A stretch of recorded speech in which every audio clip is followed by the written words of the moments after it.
तो भाई लोग आज हम बात करने वाले हैं लुकिज्म के चैप्टर नंबर 397 के बारे में। तो अगर आपने अब तक मेरे चैनल को सब्सक्राइब नहीं करा है तो जल्दी से इसको सब्सक्राइब कर लो ताकि आगे आने वाली वीडियोस आप मिस ना कर पाओ। तो आज की वीडियो की शुरुआत में हम देखते हैं जो ओजी डैनियल होता है वो गन के पास ट्रेनिंग लेने के लिए आ रखा होता है, लेकिन गन क्योंकि ओजी डैनियल को पहली बार देख रहा होता है इसलिए गन ओजी डैनियल को बहुत मारता है। गन अपना चश्मा निकाल के कहता है, अगर तेरे पास मुझे ऑफर करने के लिए कुछ भी नहीं है तो आज तू यहाँ पे मरने वाला है। तुझे समझ आया मैंने क्या कहा? तेरे पास अब भी वक्त है, यहाँ से निकल ले। मैं तुझे बस जिंदा इसलिए छोड़ रहा हूँ क्योंकि तू डैनियल पार्क का दोस्त है और दोबारा से इस जगह पे वापस मत आइयो। लेकिन तभी जो डैनियल होता है गन के ऊपर अटैक करना स्टार्ट कर देता है। डैनियल इस वक्त बॉक्सिंग की टेक्निक्स इस्तेमाल कर रहा होता है, लेकिन जो गन होता है बहुत ही इजीली डैनियल के अटैक्स को डॉज कर रहा होता है। जब बॉक्सिंग से काम नहीं बनता तो डैनियल इस्तेमाल करता है म्योथाई, लेकिन डैनियल की म्योथाई को भी जो गन होता है अपने एक ही हाथ से रोक लेता है। गन ये सब कुछ देख के कहता है, क्या तू मुझे अपनी एबिलिटीज दिखाने की कोशिश कर रहा है? डैनियल गन के सामने क्योकुशिन कराटे भी इस्तेमाल करता है और वो सारी चीजें इस्तेमाल करता है जो भी कुछ उसे आती है, लेकिन गन के ऊपर उन सारे अटैक्स का कोई भी असर नहीं होता। जहाँ पे गन का लीवर होता है डैनियल वहाँ पे भी लात मारता है, लेकिन गन को उससे भी कोई असर नहीं होता। गन कहता है, my god, boxing, muay thai, Kyokushin karate, क्या तुझे लगता है तो इन सारे अटैक्स से मुझे सरप्राइज कर देगा? क्या तुझे सच में लगता है कि तो इस लायक है कि मैं तुझे सिखाऊं? गन अभी डैनियल की तरफ अपना हाथ बढ़ाता है उसको पकड़ने के लिए, लेकिन जो डैनियल होता है अचानक से उछल के गन के मुंह पे एक लात मारता है और ये होती है टाइकोंडो टेक्निक। लेकिन अभी जो गन होता है अपने एक हाथ से डैनियल की टांग को पकड़ लेता है। गन एक स्माइल के साथ कहता है, कितनी अजीब बात है, तेरी बॉडी बिल्कुल डैनियल पार्क की तरह मूव करती है। तुझे देख के ऐसा लगता है जैसे मैं उसी के अटैक्स देख रहा हूँ। और गन डैनियल की टांग पकड़ के उसको फेंक देता है। गन कहता है, तुझे पता है जब मैंने डैनियल पार्क के साथ फाइट करी थी तो मैंने उसके अंदर से एक परफेक्शन को महसूस करा था। उसके सारे अटैक बहुत ही ज्यादा परफेक्ट थे, लेकिन तेरे अंदर से सिर्फ मैं एफर्ट्स को ही सेंस कर सकता हूँ। तू बस लड़ने की कोशिश कर रहा है, तेरे अंदर परफेक्शन नाम की चीज नहीं है। आखिर तो इस तरीके का चेहरा क्यों बना रहा है? अभी जो डैनियल होता है उछल के आता है गन के एक बेंच मारने के लिए, लेकिन गन बेंच को तो तोड़ता ही तोड़ता है, साथ में डैनियल को भी तोड़ता है। गन कहता है, तू कमजोर है, क्या तुझे इस बात से गुस्सा आ रहा है या फिर तेरे अंदर फाइट करने का जुनून है? अभी डैनियल गन के काफी सारे अटैक्स करे जा रहा होता है, लेकिन जो गन होता है उसके दोनों हाथ जेब में होते हैं और गन डैनियल के अटैक से काफी इजीली बच रहा होता है। डैनियल के हाथ में 2 रॉड्स होती हैं, उसके बावजूद भी वो गन को छू नहीं पाता। डैनियल के चेहरे पे इस वक्त काफी ज्यादा इमोशंस नजर आ रहे होते हैं क्योंकि उसको किसी भी तरह स्ट्रॉन्ग बनना होता है। लेकिन तभी गन डैनियल की गर्दन पकड़ के उसको जमीन में पटक देता है और कहता है, क्या तुझे सच में लगता है तेरे इमोशंस तेरी एबिलिटी है? यहाँ तक कि जो छोटे बच्चे होते हैं उन्हें भी तेरी तरह ही गुस्सा आता है, वो भी तेरी तरह फाइट करने के लिए मरे जाते हैं। अभी जो डैनियल होता है उसकी आंखें सफेद हो गई होती हैं और नाक से खून निकल रहा होता है। गन डैनियल को कहता है, मुझे लगता है मैंने वो सब कुछ देख लिया जो भी तू कर सकता था। तो तुझे जान से मारने से पहले मुझे तुझसे एक सवाल पूछना है। मुझे बता, आखिर तू ताकतवर क्यों बनना चाहता है? डैनियल पार्क को बचाने के लिए क्योंकि वो किडनैप हो गया है? सिर्फ एक ही अकेली बात नहीं हो सकती जिससे तुझे मोटिवेशन मिल रही है। आखिर वो असली रीजन क्या है जिस वजह से तू स्ट्रॉन्ग बनना चाहता है? डैनियल लड़खड़ाते हुए जमीन से खड़ा उठता है और कहता है, क्योंकि मैं दूसरों पे निर्भर नहीं रहना चाहता। मैं ताकतवर बनना चाहता हूँ ताकि मैं अपनी प्रॉब्लम्स को खुद खत्म कर सकूं। गन कहता है, मैं नहीं जानता तू क्या बोल रहा है, लेकिन तू और ज्यादा ताकतवर नहीं बन सकता क्योंकि तू पहले ही काफी कुछ सीख चुका है। तुझे पहले ही वो टेक्निक सीखनी चाहिए थी जो तुझे सूट करती है। और गन आकिडो टेक्निक का इस्तेमाल करके डैनियल को हवा में उड़ा देता है। इसके बाद गन कहता है, एक इंसान खाली कागज की तरह होता है और उस कागज के ऊपर मैं एक पिक्चर बना सकता हूँ जो ताकत की पिक्चर होती है, लेकिन तू पहले ही काफी कुछ सीख चुका है। तेरे कागज के ऊपर मैं पेंट करूँ इसके लिए तेरा कागज पहले ही काफी ज्यादा गंदा है। आसान शब्दों में मैं बस ये कहना चाहता हूँ, मैं तुझे नहीं सिखा सकता। तभी डैनियल दोबारा से अपनी जगह से उठने की कोशिश करता है और गन का हाथ पकड़ के कहता है, आखिर तुम क्या बोल रहे हो? मैंने आज तक एक भी चीज नहीं सीखी है, मैं बस लोगों के अटैक्स को कॉपी करता हूँ। और डैनियल गन का हाथ पकड़ के उसको हवा में उड़ा देता है आकिडो टेक्निक का इस्तेमाल करके, और ये टेक्निक डैनियल ने गन से ही कॉपी करी होती है। इसके बाद डैनियल कहता है,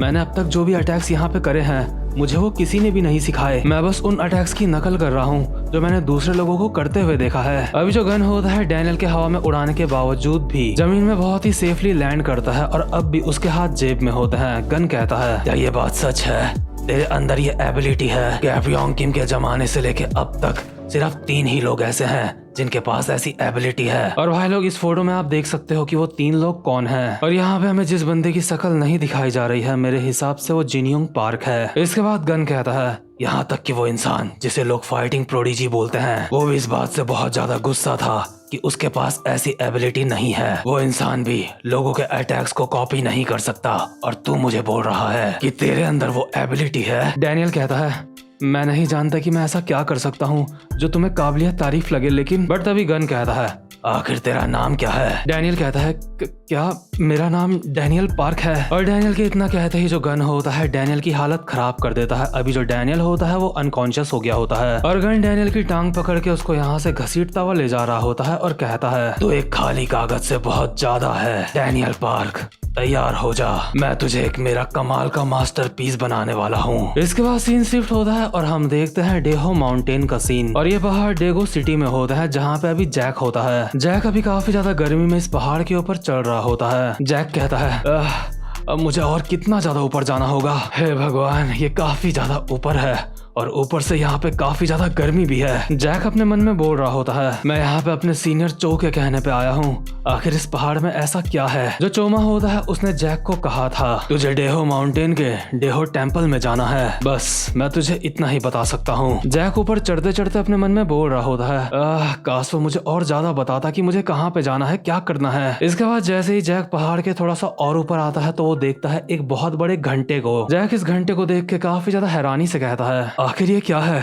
ये घंटा सच में काफी ज्यादा बड़ा है। एक इसी तरह की बेल एंशन में भी है ना, लेकिन उससे भी ज्यादा जरूरी यहाँ पे ये मुक्के का निशान कैसे आया। और ये जो मुक्के का निशान है ऑब्वियसली यहाँ पे किसी ने ट्रेनिंग करी होगी जिसने ये निशान बनाया होगा। लेकिन तभी यहाँ पे एक मॉन्क आता है और कहता है ओ माय, लगता है आज यहाँ पे मेहमान आए हैं, तुम्हारा डेहो टेम्पल में स्वागत है, लेकिन तुम पहाड़ की इतनी ज्यादा गहराई में क्यों आए हो। जैक कहता है ओ हेलो, आप कैसे हो। मैं यहाँ पे आया हूँ क्योंकि किसी ने मुझे यहाँ पे आने के लिए कहा था। वैसे ये इतनी बड़ी बेल यहाँ पे क्यों है। ये मॉन्क इस बेल पे हाथ लगा के कहता है ये बेल, इसकी कहानी बहुत ही ज्यादा दुखद है। ये हमेशा से इस तरह से नहीं दिखती थी। एक इंसान के मुक्के से ये डैमेज हो चुकी है जो अब ठीक नहीं हो सकती। वो इंसान जिसने इसको डैमेज किया है उसका नाम है टेसोमा। वो एंशन का रहने वाला है। और टेसोमा नाम सुन के जो जैक होता है अपने मन में कहता है टेसोमा, ये तो वही आदमी है जिससे मैं एक बार पहले मिला था। अगर मैं ध्यान से देखूं तो वो इंसान सच में काफी ज्यादा ताकतवर था। तो ठीक है, मैं टेसोमा के पास जाऊंगा और उसको कहूंगा कि मुझे ट्रेनिंग दे। वैसे भी इस पहाड़ में आके मैं क्या ही सीख सकता हूँ। और जैसे ही अभी जैक यहाँ से जा रहा होता है तभी हम देखते हैं जो मॉन्क होता है उसका टेसोमा का नाम सुन के उसको याद करके पता नहीं क्यों इस मॉन्क का दिमाग खराब हो गया होता है। ये मॉन्क बैल के ऊपर अपना मुक्का लगाता है और कहता है टेसोमा, ओ दयालु बुद्धा, ओ महान दयालु बुद्धा। और जो मॉन्क होता है टेसो को याद करके बैल के ऊपर 5-6 मुक्के बजा देता है। इसके बाद ये मॉन्क शांत होकर कहता है मुझे ऐसे इमोशंस को पीछे छोड़ देना चाहिए, लेकिन जब भी मैं उस टेसोमा हरामजादे को याद करता हूँ मेरे अंदर एक ऐसा गुस्सा भर जाता है जिसे मैं कंट्रोल नहीं कर सकता। मुझे लगता है ये भी बुद्धा की ही मर्जी है। और ये जो मॉन्क होता है इसका नाम होता है गोंग श्योप जी। जैक अभी इस मॉन्क को देख के अपने मन में सोच रहा होता है इस मॉन्क ने अभी जो मुक्के मारे वो सच में काफी ज्यादा कमाल के थे, लेकिन टेसोमा ने इस बैल के ऊपर मुक्का मार के बैल के ऊपर निशान बना दिया है अपने मुक्के का। इसलिए मुझे लगता है टेसोमा इस बंदे से ज्यादा ताकतवर है। जैक इस मॉन्क को कहता है मुझे लगता है तुम्हारे और टेसोमा के बीच में जो कुछ भी हुआ है उससे तुम काफी ज्यादा निराश हो। लेकिन तभी अचानक से ये जो बैल होती है इसकी रस्सी टूट जाती है और ये बैल मॉन्क के ऊपर गिरने लगती है। जैक चिल्ला के कहता है अरे नहीं, आखिर तुमने ये बैल के साथ क्या किया। जैक को लग रहा होता है कि मॉन्क इस बैल के नीचे दब के मर जाएगा, लेकिन जो यहाँ पे होता है जैक उसको देख के काफी ज्यादा हैरान हो गया होता है। मॉन्क कहता है हा, तुम्हें डराने के लिए मैं माफी चाहता हूँ। उस हरामजादे टेसोमा की ही तरह मैं फर्स्ट जनरेशन का एक हिस्सा हूँ। इस बैल जैसी मामूली चीज मुझे नुकसान नहीं पहुँचा सकती। अभी हम देखते हैं जो बैल होती है इस मॉन्क के ऊपर गिर के खुद ही टूट चुकी होती है। और जैक अभी हैरान होकर अपने मन में बोल रहा होता है आखिर ये क्या हुआ, आखिर ये हुआ तो हुआ क्या है। लेकिन तभी मॉन्क जैक को कहता है खैर ये बताओ आखिर तुम यहाँ पे क्यों आए हो। और भाई लोग ये जो मॉन्क है फर्स्ट जनरेशन में इसको किंग ऑफ डैगो के नाम से भी जाना जाता था। मतलब कि ये मॉन्क भी काफी ज्यादा खतरनाक बंदा है। तो खैर इसके बाद सीन शिफ्ट होता है और हम देखते हैं बिग डील का सीन। अभी जो जेक होता है खाना खाते हुए कहता है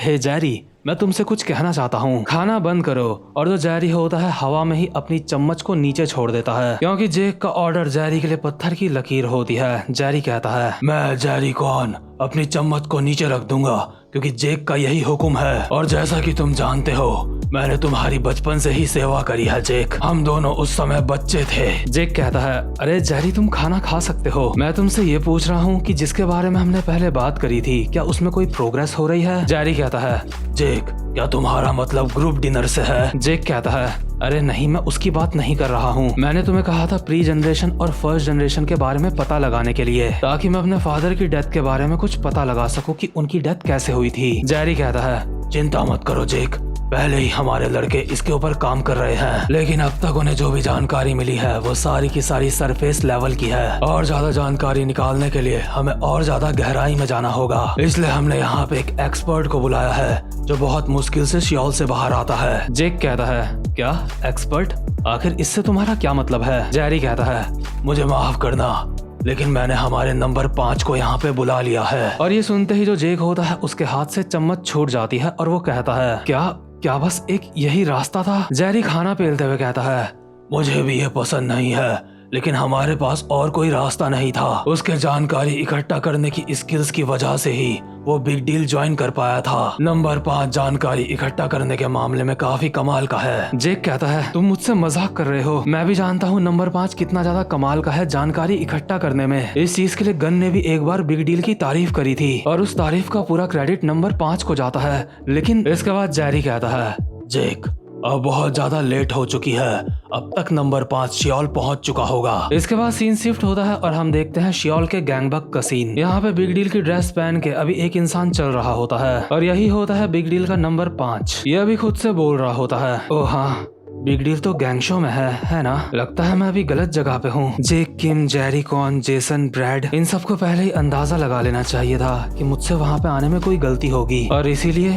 इन्हें मुझे यहाँ गैंगबग में लेने आना चाहिए था। एक बार मैं बिग डील वापस आ जाऊँ, उसके बाद तुम सबकी खैर नहीं है और तुम भी लाइनमैन, वो सारे के सारे काफी ज्यादा निराशाजनक हैं। और जैसे ही नंबर 5 यहाँ से जा रहा होता है तभी वो देखता है एक कुत्ता भी जोर जोर से भौंक रहा होता है, जिसको भी कुछ बंदों ने घेर रखा होता है। नंबर 5 खुद से कहता है, लगता है ये डॉग खो चुका है। अभी जिन लोगों ने इस डॉग को घेर रखा होता है वो आपस में बोल रहे होते हैं, ये काफी भद्दा डॉग है, आखिर हम इस भद्दे से दिखने वाले डॉग के साथ क्या करें? क्या आखिर तुम्हारा क्या मतलब है कि हम इस डॉग के साथ क्या करें? क्या हम उस तरह के इंसान लगते हैं जो खोए हुए कुत्ते को वापस करते हैं उसके मालिक के पास? हाँ, तुमने सही कहा, इसको हमने ढूंढा है इसलिए हमारा हुआ। लेकिन ये कुत्ते का बच्चा बहुत ज्यादा तेज भौंकता है। हे, तुम्हें क्या लगता है हमें इसके कितनी लातें मारनी पड़ेंगी कि ये मर जाए? हाँ, मुझे लगता है कम से कम इसके 10 लातें तो मारनी पड़ेंगी। क्या तुम इसके ऊपर शर्त लगाना चाहते हो? मैं इसको एक ही लात में जान से मार दूंगा। लेकिन तभी नंबर 5 इनके पीछे से कहता है, बहुत हुआ, उस डॉग को जाने दो, मुझे चीजों को रोमांटिक तरीके से सॉल्व करना पसंद है, इसलिए यहाँ से बिना फाइट करे निकल लो। इसके बाद सीन शिफ्ट होता है और हम देखते हैं जेक को। जेक कहता है, मुझे नंबर 5 की चिंता है, कहीं वो दोबारा से कोई और मुसीबत खड़ी ना कर दे। उसने हर वक्त रोमांस नाम की रट लगाई रहती है। जेरी खाना खाते हुए कहता है,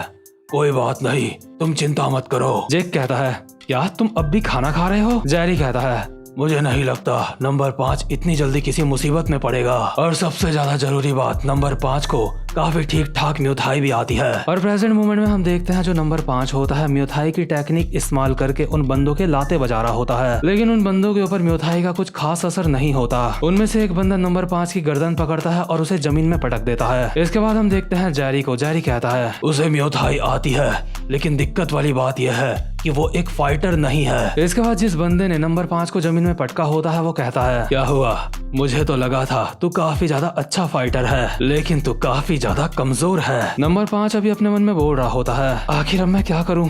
ये लोग सच में काफी ज्यादा ताकतवर हैं, क्या मुझे यहाँ से भाग जाना चाहिए? लेकिन फिर उस पपी का क्या होगा? मुझे यहाँ से नहीं भागना चाहिए। बट तभी यहाँ पे पपी का ओनर आता है और ये पपी भागते भागते अपने ओनर के पास जाता है। इस डॉग का ओनर इसे गले लगा के कहता है, तो फाइनली मैंने तुम्हें ढूंढ लिया। नंबर 5 अभी इस बंदे को चिल्ला के कहता है, हे, क्या तुम इस डॉग के मालिक हो? जल्दी से यहाँ से भाग जाओ, इन सारे लोगों को मेरे ऊपर छोड़ दो, तुम यहाँ से भागो। लेकिन तभी जो यहाँ पे छपरी होता है नंबर 5 को पीछे ढकेलते हुए कहता है, जो ढूंढता है चीज उसकी ही होती है, अब ये डॉग मेरा हुआ, हमारा डॉग हमें वापस करो। मेरा दोस्त जानना चाहता है कि ये डॉग कितनी लातों में मर जाएगा। और भाई लोग अब तक तो आपको पता चल ही चुका होगा कि ये डॉग किसका है। ये डॉग है इन सारे छपरियों के बाप का, यानी कि जोहान शियोंग का। अभी जो ये छपरी होता है इसको बस अपने चेहरे के सामने एक टांग दिखती है जो कि सीधा इसके मुंह पे पड़ती है और इसको जमीन में चिपका देती है। और ये किक इतनी ज्यादा खतरनाक होती है जिससे नंबर 5 की टोपी भी उड़ जाती है। और अभी हम देखते हैं जो नंबर 5 होता है असल में वो एक लड़की होती है जिसका नाम होता है ल्यूहा लिम। इसके बाद जोहान ल्यूहा को कहता है, क्या तुम ही वो हो जिसने एडन को बचाया है? तुम्हारा बहुत बहुत शुक्रिया, तुम्हारा मेरे ऊपर एहसान रहेगा। और इसी के साथ ये वाला चैप्टर भी यहीं पे खत्म होता है। उम्मीद करता हूँ कि आपको आज की वीडियो भी अच्छी लगी हो। और अगर आप चैनल पे पहली बार आए हो तो चैनल को सब्सक्राइब और वीडियो को लाइक जरूर से कर देना। अब मैं मिलूंगा आपसे अपनी नेक्स्ट वीडियो में, तब तक के लिए गुड बाय।